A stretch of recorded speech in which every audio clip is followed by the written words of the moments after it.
ndoa kama huyo binti wa watu hujaenda kwao. Usibariki ndoa kama huyo mtu wa watu ndugu zake hawajui unaishi. Usibariki ndoa hiyo. Bariki ndoa kwa kufuata process.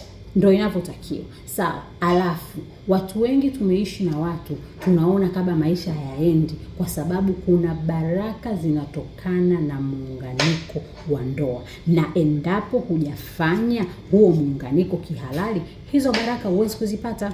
Kwa hiyo barikini ndoa zenu ili baraka ambazo zimeahidiwa kwenye neno la Mungu kuhusu watu kuungana, baba awe familia, baba awe kiongozi, mke amtii, watoto urithi na kadhalika. Hizo baraka hazitoki tu kwa Mungu kiholela kama hatujafuata utaratibu. Utaratibu ni barikini ndoa zenu. Sio kwa kurahisisha, bali barikini kwa kufuata utaratibu ili baraka za Mwenyezi Mungu mzipate. Kila laheri watu wa Sogea Tuishi, hakikisha mnabariki ndoa zenu.